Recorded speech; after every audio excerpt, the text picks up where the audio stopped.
রবিবার গুয়াহাটিতে north east ইউনাইটেডের বিরুদ্ধে খেলতে নামবে মোহনবাগান সুপার জায়ান্ট। और ये धोनी की हुई जी गजब ग्रिप कैसे SRMB जैसे SRMB TMT बार की विन ग्रिप टेक्नोलॉजी सीमेंट के साथ बनाए मजबूत पकड़। Grip is important. लीग शीर्षे থাকা মোহনবাগানের ওপর ঘাড়ে নিঃশ্বাস ফেলছে বেঙ্গালুরু এফসি।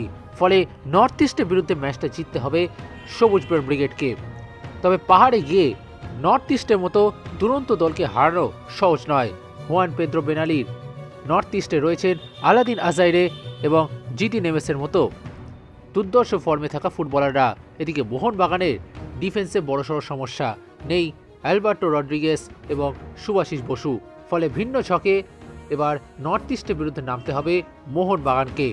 কি একাদশ নিয়ে নর্থ ইস্টের বিরুদ্ধে নামবে মোহনবাগান সুপার জায়ান্ট, চলুন দেখে নিই। গোলে শুরু করবেন বিশাল কাইত। এদিকে জ্বর সারিয়ে পুরো ফিট হয়ে গিয়েছেন ডিফেন্ডার টম অলড্রেড। ফলে তিনি শুরু করবেন এই ম্যাচে। টমের পাশে সেন্ট্রাল ডিফেন্সের দায়িত্ব সামলাবেন দীপেন্দু বিশ্বাস। এদিকে সুভাশিস বসুর পরিবর্তে চোট সারিয়ে ফেরা আশিক করুনিয়ান জায়গা করে নেবেন, আর অপর প্রান্তে খেলবেন আশিস রায়।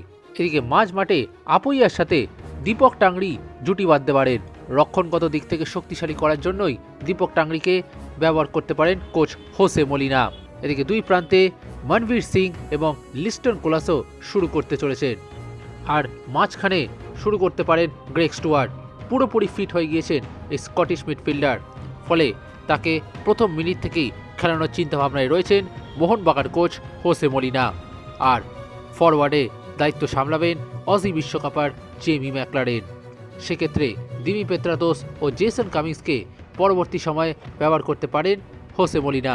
নর্থ ইস্ট ইউনাইটেডের বিরুদ্ধে মোহনবাগান সুপার জায়ান্টের সম্ভাব্য একাদশ: গোলে বিশাল কাইত, সেন্টার ব্যাকে টম অলড্রেড ও দীপেন্দু বিশ্বাস, দুই সাইড ব্যাকে আশিক করুনিয়ান এবং আশিস রায়, মাঝ মাঠে আপুইয়া এবং দীপক টাংরি, দুই উইংয়ে মনবীর সিং ও লিস্টন কোলাসো, অ্যাটাকিং মিডফিল্ডে গ্রেগ স্টুয়ার্ট ও আক্রমণে জেমি ম্যাকলারেন।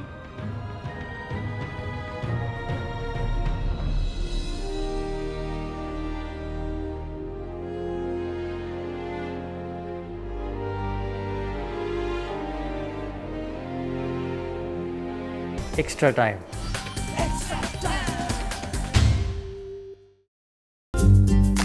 লেটেস্ট নিউজ আর এক্সক্লুসিভ ভিডিওর সঙ্গে আপডেট থাকতে এখনই সাবস্ক্রাইব করুন আমাদের ইউটিউব চ্যানেল। বেল আইকনে ক্লিক করতে ভুলবেন না যেন।